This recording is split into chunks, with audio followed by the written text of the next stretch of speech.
Nasıl buldun? Şirin, cozy. Bir arkadaşımın evi. Ya boştu, ben de rica ettim. O da kırmadı sağ olsun. Son dakikada bulunan ev anca bu kadar. Tabii. Yalnız Ender'in evinin yanında olması da çok iyi olmuş. Ender burada mı oturuyor? Yan tarafta. Bilmiyordum ya. Ben biliyorum, sıkıntı yok. Zaten burada çok kalmayız. Eğlenince daha geniş bir eve geçeriz. Ben bakmaya başlarım. Ne oldu Kumru Hanım? Daha ilk günden şikayete mi başladık? Asla. Ben bugün çok bekledim. Ben de.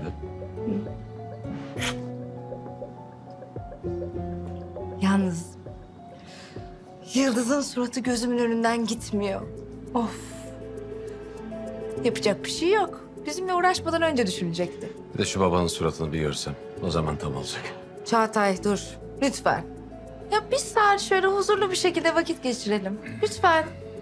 Tamam. O zaman bir saniye.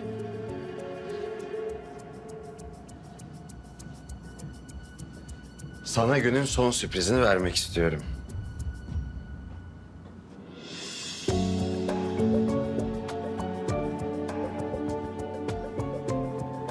Uzat bakalım parmağını.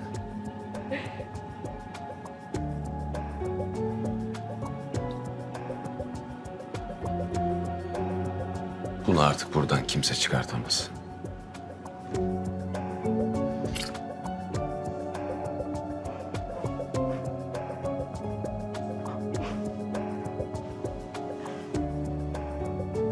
Çok güzel, çok beğendim. Çok sevindim ben.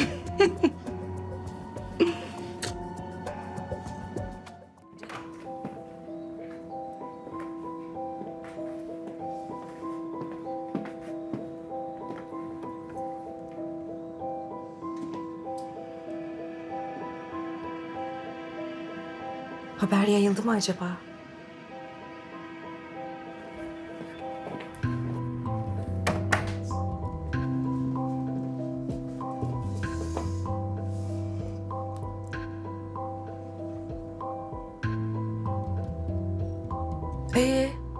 Haber yok. O zaman ben yaptırayım.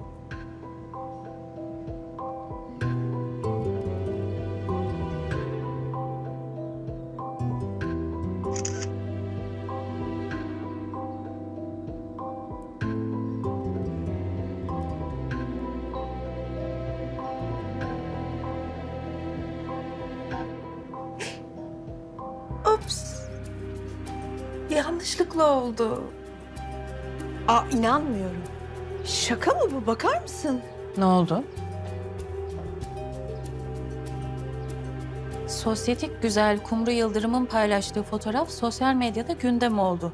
Cemiyet hayatının gözde ismi Kumru Yıldırım fotoğrafı paylaştıktan kısa bir süre sonra silmesine rağmen paylaşımı kısa zamanda viral oldu. Bu arada Çağatay ve Yıldız Kuyucu çiftinin bugün boşandıkları öğrenildi. Yanlışlıkla koydu herhalde. Kumru hiçbir şey yanlışlıkla yapmaz. Kesin bilinmesi, duyulması için yapmıştır. Çağatay'la Yıldız kesin boşandı yani. Öyle görünüyor. Ve Kumru Çağatay'la aşkını ilan etti. Vay.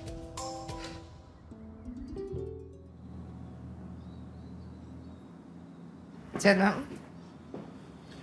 Ne yaptın bir tanem içeride? Hiç. Evi merak ettim. Biraz etrafa baktım. Giyinme odasında yeterli yer var mı diye baktım. Sonuçta artık evimin kadınıyım. Vay. Bana uyar. Yok mu içeride bir sorun? Bilmiyorum, telefonu açmadım. Açsana bakalım ya. Ay Çağatay, biz bu kadar şey atlattık. Kısa zamanda evleneceğiz. Sen insanların tepkilerini neden bu kadar çok merak ediyorsun? Hayatım bak, beni yanlış anlama. Sonuçta biz herkese haddini bildiren bir hamle yaptık değil mi? O yüzden insanların tepkisini merak etmem normal. Ben belki bu akşam babamla konuşmaya giderim. Git tabii.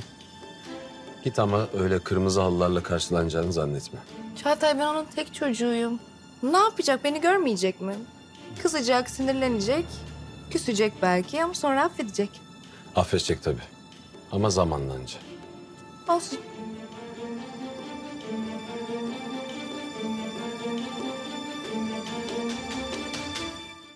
Çağatay Efendi alacakmış oğlumu, akşam geri getirecekmiş. Bak bak bak. Kızım alışsan iyi olur. Bunlar hep olacak şeyler artık. Ay nasıl alışayım anne ya? O evde o akbaba kumru varken alışmayacağım. Biz de mi gitsek acaba? Yok olmaz, karakolluk oluruz. Ay aklımız kalacağına olalım. Sanki hiç gitmediğimiz yer karakol. Yok ben başka bir formül düşünüyorum. Aysel, bir gel. Buyurun Yıldız Hanım. Bak canım, oğlum gidiyor babasına ve o evde kumru şeytanı var. Sen çocuğumla gideceksin, yanından bir saniye ayrılmayacaksın, tamam mı? Tamam efendim, siz de hiç merak etmeyin. O kumruya iyi bakacaksın. Halitcan'a iyi davranıyor mu, davranmıyor mu rapor vereceksin bize Aysel. Tamam efendim. Kapı koş. Anneciğim o eve gittiğin zaman bu evdeki hiçbir kural geçerli değil. Kır dök parçala, tamam mı anneciğim? Orayı bir dağıt, sen yaramazlık yap. Niye? Ay çok terbiyeli yetiştirmişim. Oğluşum bak annenin intikamını alman lazım, öyle düşün. Yok, çocuğum kont. Merhabalar yenge. Asuman abla. Yengen falan yok senin. Senin yengen kumru. Tamam yenge. Yıldız Hanım. Halitcan almaya geldim de. Halit canımı alamazsınız, tamam mı? Aysel'le gidecek, Aysel yanından ayrılmayacak. Tamam. Ben de oradayım, aklınız kalmasın. Ya benim sana güvenim yok oğlum, anlamıyor musun sen ya? Ya yengem Allah aşkına ben ne yaptım sana? Ne mi yaptın? Saymayayım şimdi Seda'yı.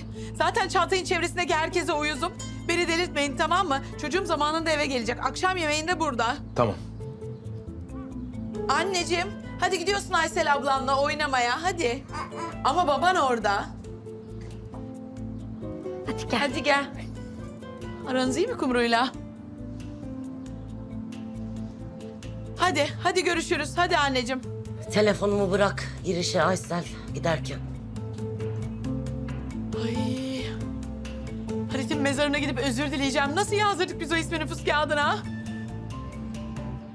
Ay yok. Annelik çok zor. İmkanı olan baba olsun. Ah kim gelmiş? Kim gelmiş? Halitcan. Gel bakalım. Hoş geldin. Efendim ben dışarıda bekliyorum. Annesi yemekten önce gelsin dedi. Bana babası karar verirsen çıkabilirsin. Sen? Sen niye geldin? Halitcan'dan ben sorumluyum. Ben bakıyorum ona. O evde öyle olabilir ama benim evimde öyle değil. Git bekle bir yerde. Ben Halitcan'ı bırakmam. Ne dedin sen? Sen bana karşı mı geliyorsun? Ay kusura bakmayın ama ben Halitcan'ı bırakmam, Yıldız Hanım. Özellikle tembih etti. Ben şöyle geçeyim. Siz ben yokmuşum gibi farz edin. Sen o oturduğun yerden önce bir kalk. Bu söylediklerini Çağatay'a şikayet edersen bir daha bu evden adımını atamazsın. Eğer buraya gelip gitmeye devam etmek istiyorsan sus, içeride bir yerde bekle. Kalk. Ezgi!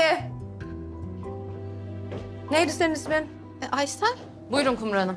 Aysel'i al, içeriye götür orada bekle. Kapıyı da kapatın. Buyurun efendim. Hadi. Ama efendim Hadi.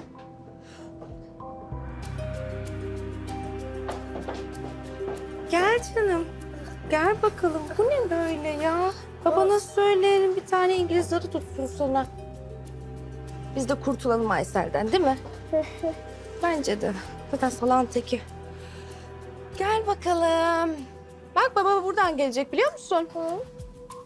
Kim gelecek buradan? Bobby. Bobby buradan gelecek evet. Senin Bobby'n çok yakışıklı biliyor musun? Evet. Ezgi. Kumru Hanım bir şey yapmaz değil mi Halitcan'a? Ay sen de amma abarttın Aysel abla. Ne yapacak küçücük çocuğa? Ya bilmiyorum da benim hiç içim rahat değil. Sen hiç öyle şeyleri aklına getirme. Bak Kumru Hanım çok soğuk biridir ama asla bir çocuğa zarar vermez. Hele Halitcan'a asla. Kumru Hanım Çağatay Bey'i çok seviyor. Onun çocuğunu da çok sever. İnşallah Halitcan onu hiç sevmez. Hadi geç otur. Hayır ben iyiyim böyle. Ne istiyorsun sen? Go. Bundan mı istiyorsun? Gel bakalım hangisinden istiyorsun? Seçelim bu çikolataları. Hangisinden istersin? Hı? Bu mu? Evet. Hadi gel bakalım. Hı. Nerede benim telefonum? Hı.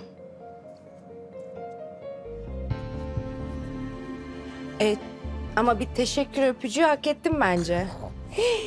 Hemen. Bir daha. Oh, tamam. Akıllı çocuğun hali başka oluyor tabii. Dur bakalım.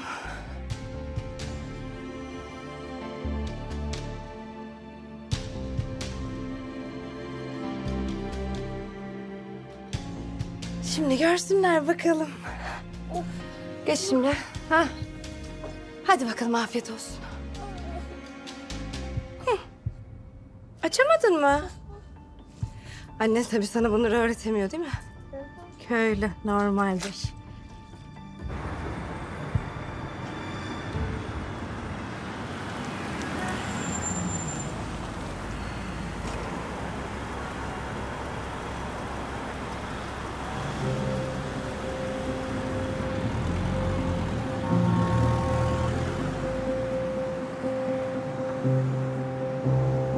Aa. Çağatay ne yapıyor ki burada? Kim var acaba yan tarafta? Apartman görevlisine ben bir sorayım bakayım. Hoş geldin. Hoş bulduk. Oluş gel bakalım. Gel bakalım babici. Oy babi. Biz de seni bekliyorduk. Trafikte kaldım birazcık. Siz ne yaptınız bakalım? Neler yapmadık ki? Sohbet ettik, oyun oynadık. Oo. Camda seni bekledik. Aferin size be. Aferin oluşuma. Ha. Çikolata istiyor musun? Ha? Onu mu istiyorsun? Tamam gel. Gel bakalım babacık. Al bakalım. Kumru çok teşekkür ederim. Ne teşekkür, saçmalama. Annesiyle aram bozuk diye çocuğa kötü davranacak değilim. Evet. Beyler söyleyin bakalım ne istersiniz, ne hazırlatayım size? Ne yiyelim oğluşum? Patates kızartması mı yiyelim? Tamam mı? Tamam. Bize patates kızartması yapar mısın Kumru ablası? Tabii ki. Sevdin mi Kumru ablayı? Hı. Çok güzel değil mi? İsmet emin misin? Eminim Ender Hanım. Yan apartmanın da servisini ben yapıyorum ya. Yeni evli genç bir çift taşındı oraya diye biliyorum. Adamın adı Çağatay Koyucu. Onlar evli değiller de neyse. Kesin orada oturuyorlar diyorsun. Evet, ev bir hafta önce tutulmuştu. 2 gün önce taşındılar. Adamın şoförü ilgilendi her şey. Okey. Tamam İsmet hadi konuşuruz.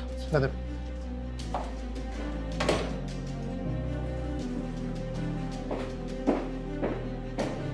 Bak sen ya.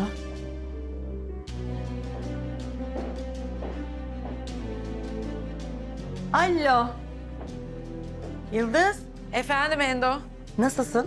İyi görünmeye çalışan bir enkazım. Hı. Ne hı? Ne oluyor yine? Ya haberin var mı? Benim yan tarafıma Çağatay'la Kumru taşınmışlar. Ne? Ne demek o ya? Niye? İstanbul'un en az lodos esen bölgesi burasıymış da ondan. Ay ne bileyim Yıldız'cığım ya. İşte kapıcıdan öğrendim az önce. Baya yanıma taşınmışlar yani. Ay, illa kendilerini birine gösterecekler. Hasta bunlar ya. Ender hemen sen yan tarafa geç. Nasıl? Ben mi? Yok sen değil. Kapıcıya söyle çocuklarını, hanımını da alsın onlar geçsin. Sen tabii ki ya. Her an huzurlarını kaçırabileceğini onlara göstermen lazım. Yani inandırıcı olur mu bilmiyorum. Ayrıca ben niçin onların huzurlarını kaçırayım ki? Yani bana ne, kimse umurumda değil benim ya. Ender'cim şu son cümleni bir daha düşün istersen. Tamam Yıldız, tamam. Bir ara uğrarım. Şimdi uğra bak, oğlum orada. Ay sana zaten bir şey söyleyen de kabahat. Tamam, uğrayacağım. Ararım ben seni. Hadi babay.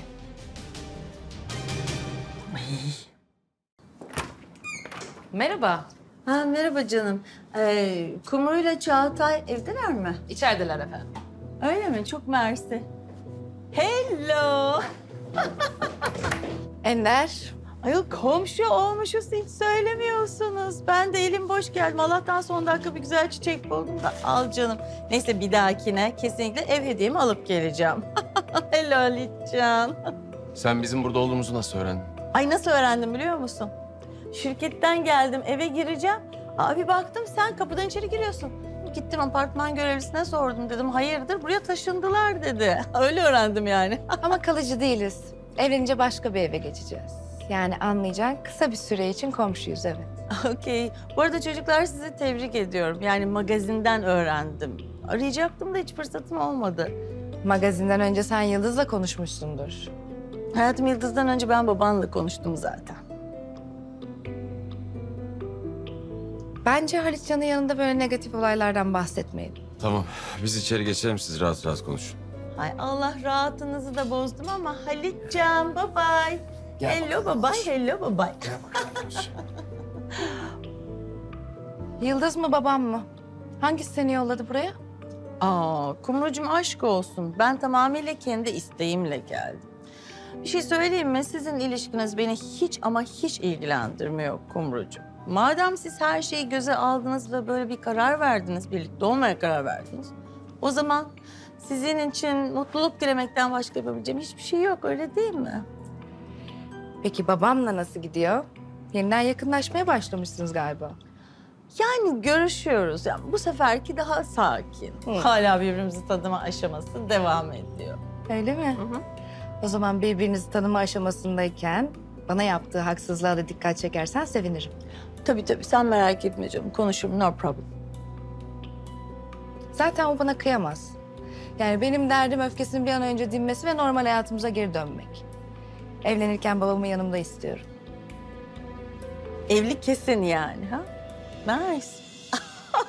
Kumrucuğum yani yemin ediyorum 40 yıl düşünsem senin evlenmeye karar vereceğin aklıma gelmezdi. Benim de ama aşk böyle bir şeymiş işte. Çağatay da çok istiyor. Süper o zaman. Ama sizi iyi gördüm ve çok sevindim Kumrucuğum. Ben babanla konuşacağım, sen hiç merak etme. Bak artık dip dibeyiz, komşuyuz. Kahveye mutlaka bekliyorum, okey? Bakarız. O zaman görüşürüz canım, bye bye. Çok mersi. Bye bye, bye bye.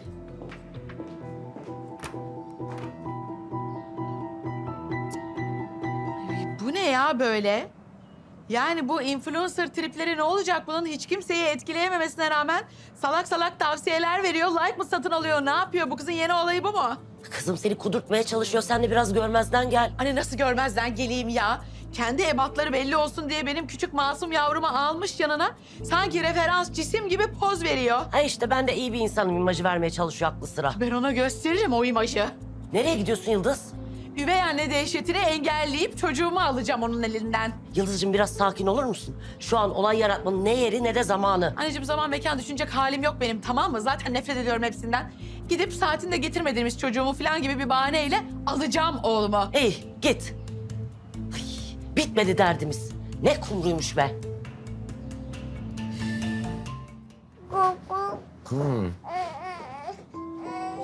Ezgi ne oluyor? Yıldız Hanım Halitcan'ı almaya geldi. Ne? Seda'yı Halitcan'ı götürmeyecek miydi? Öyle olacaktı. Niye geldi ben de anlamadım ki. Niye gelecek? Huzur bozmaya. Ya sabır.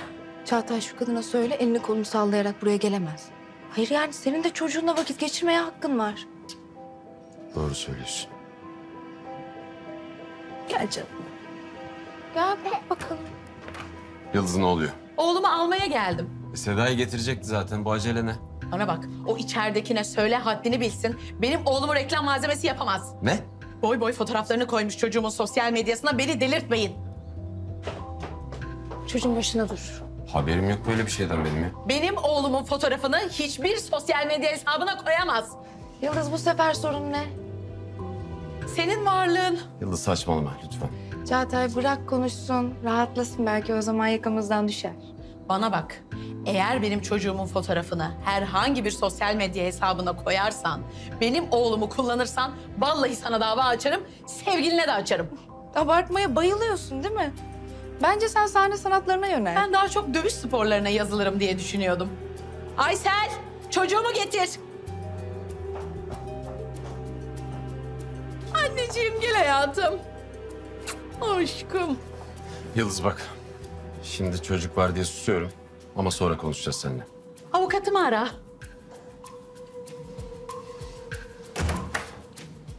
Bu kadın gerçekten ruh hastası Çağatay. Hayır ben çocukla ilgileniyorum, güzel güzel oyun oynuyorum. Bunu bile kötü algılıyor. Ben ne yapayım ki daha? Yazık çok kompleksli. Tabii büyük hüsran yaşıyor bir de. Ben konuşacağım onunla. Konuşsan ne olur? Belli ki o evi merak ettiğinden gelmiş. Çocuk falan bahane, küçücük çocuğu kullanıyor bir de. Ayıp. Tam köylü işi. Daraldım yemin ederim ya. Neyse hayatım tamam sakin ol sen şöyle otur. Gel. Ben sana güzel bir kahve yapayım tamam mı? İyi tamam yap hadi.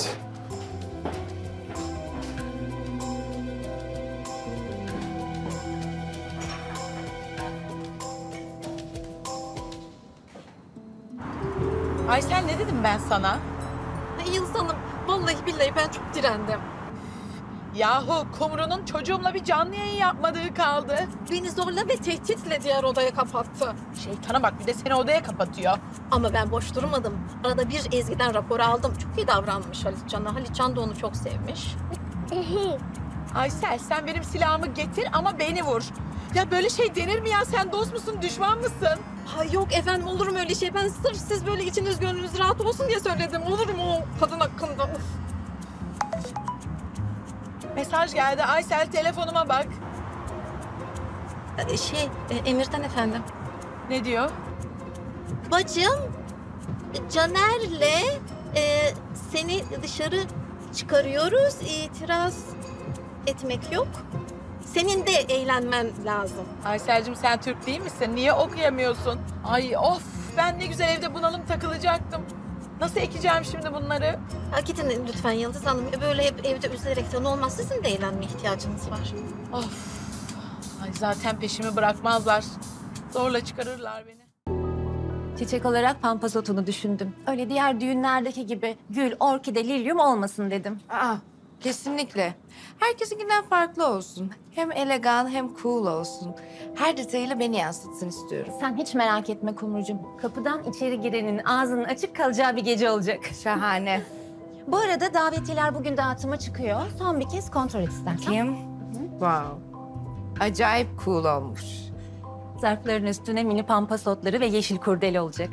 Suzi sen bu işi biliyorsun. Gerçekten inanılmazsın. Sen yeter ki memnun kal. Çağatay bu konuda beni çok tembihledi.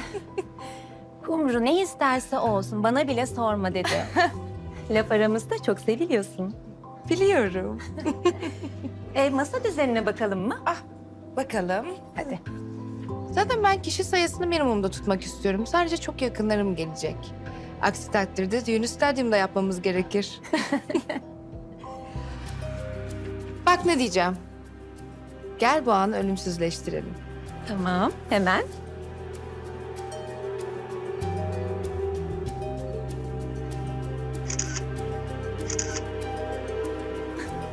Çok güzel oldu.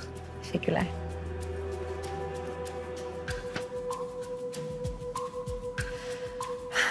Buna ne diyorsun? Nerede kalmıştık? Evet. Wedding preparation. Anne.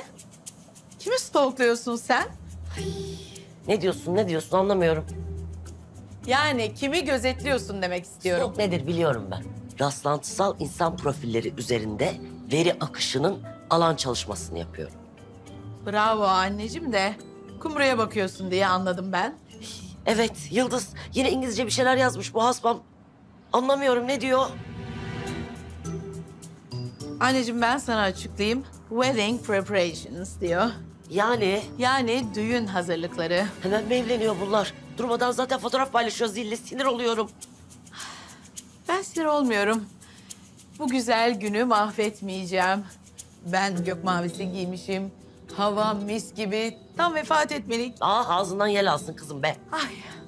Neyse. Ne umduk ne bulduk. Ay Yıldız sakın bana gözümün önünde birbirlerini seviyorlar. Ölüyorum anlasana deyip bayılma. Anneciğim ben kendimi Bihter'den daha çok seviyorum çok şükür. Ay, Allah'tan. Yıldız bak ben sana ne diyeceğim. Bunların evlendiği gün sen böyle bir tatile falan mı gitsen ha? Aslında tatile gitmek isterim ama tek başıma sıkılırım. Ay ne bileyim böyle uzak bir yerde internetin olmadığı falan. Güzel olur ha? İsterim anneciğim ben de dinlenmek, kafamı boşaltmak, bunların salak salak fotoğraflarını görmemek isterim. Ama sıkılırım diyorum sana, niye anlamıyorsun? Her zaman yaptığım gibi umursamaz tavırlara gireceğim anneciğim. Gir bence de en güzeli. Deneyeceğim anne. Şimdi bir işe gidip havamı atayım. Gördüğün gibi mavi bana çok yakışıyor. Maşallah benim kızım. Nasıl olsa iş yerinde bütün gün hiçbir iş yapmayıp bilgisayar başında oyun oynayan bir kitle de var. Onlara katılabilirim. Değil mi? Neden olmayasın? En Benim iyisi güzel olurum. kızım. Aferin benim güzel kızım. Git çalış. Aysel, Efendim Asman Hanım? bak aklıma ne geldi. Sence de Yıldız'la Doğan çok yakışmazlar mı? Ay evet efendim, çok yakışırlar gerçekten. Hani geçen gün Yıldız Çağatay'ın kıyafetlerini yaktığında Doğan ona eşlik etti ya. Ay hatırladım efendim, evet. Hani öyle gecelerin devamı olsa mesela. Ay siz tekrar yakacak bir şeyler bulalım diyorsunuz. Ay Aysel, gerçekten bazen sana laf anlatmak çok zor oluyor. Hayır. Hani diyorum ki bunlar böyle bir arada olsalar, Çağatay ve Kumru'dan bahsetmeseler, böyle biraz yakınlaşsalar falan diyorum. Ay evet, çok güzel fikir efendim. Bak ne diyeceğim. Bu akşam sen, ben, Halukcan'ı da alalım. Benim karşıda halamın kızının evi var. Ona gidelim. Yıldız da evde yalnız kalsın. Doğan'ı da bir şekilde böyle bu eve getirmenin bir yolunu bulalım ha? Olur da ya Yıldız Hanım da gelmek isterse bizi akrabanıza. Yok istemez. Hiç sevmez onu. Çok da kötü bir insan zaten. Biz niye gidiyoruz o zaman? Aysel bizim bir amacımız var. Doğru. Çok iyi fikir. Ben şurayı bitireyim.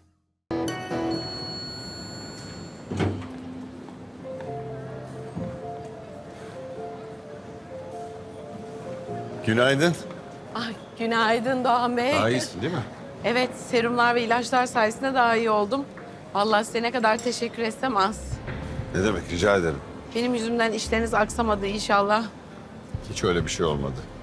Ayrıca yöneticiler de çok memnun kaldılar. Sen takılma böyle şeylere. Yalnız ben bir daha bir aktivite olursa katılmayı düşünmüyorum. Çünkü ATV'den düşerim başıma bir şey gelir diye binmedim. Bakın ne oldu, burada düştüm. Daha bir sürü şey yapacaktık aslında. Ne gibi?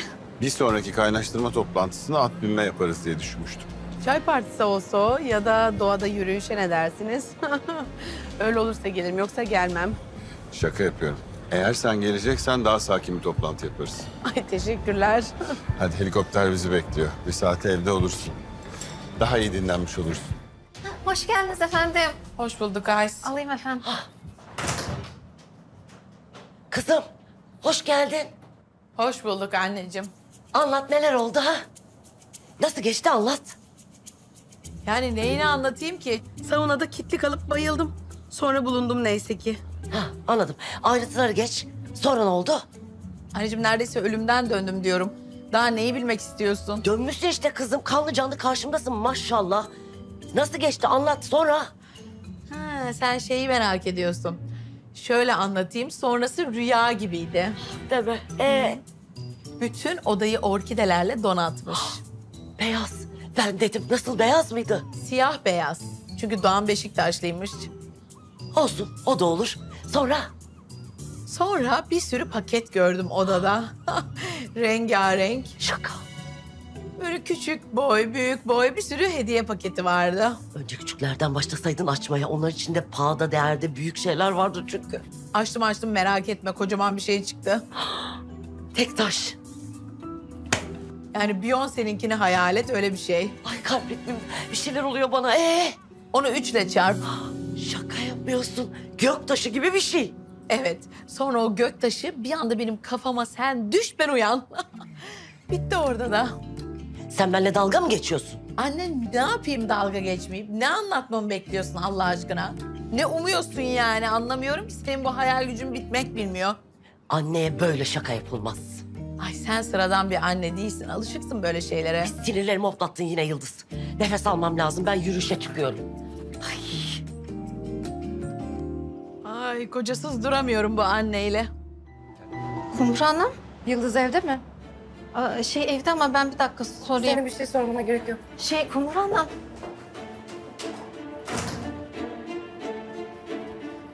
Senin ne işin var burada ya? Sen bu eve nasıl geliyorsun? Seni özledim. Ben seni hiç özlemedim. Elimden bir kaza çıkmadan defol git şu evden. Senin gibi bayır gülleri zengin biri tarafından terk edilince daha da zengini bulmak için çabalarlar. Ne yapıyorsun? Kendini mi anlatıyorsun bana? Yıldızcığım, ağzında gümüş kaşıkla doğanlar için geçerli değil bu tespit. O kaşığı ters çevirip seni boğmadan önce bu evden git. Ben senin ne yaptığını anlamıyor muyum sanıyorsun?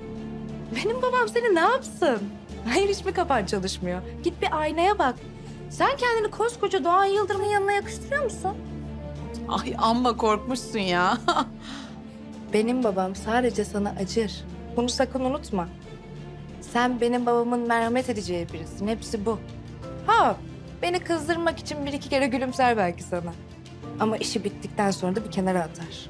Çok çekindim. Çekinmelisin. Çünkü o kafanda kurduğun planlar işlemez. O yüzden boşu boşuna hayal kurma. Babamla aranızda aşılamayacak bir klasman farkı var. Anladın mı köylü güzeli? Ah, bak az kalsın unutuyordum. Düğünümüze bekleriz.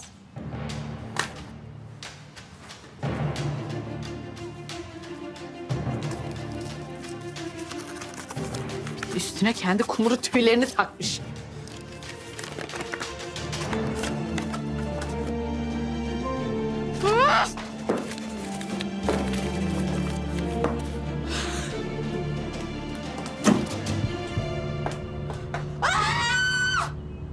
Daha fazla video izlemek için kanalımıza abone olabilir, ilk izleyen olmak için bildirimleri açabilirsiniz.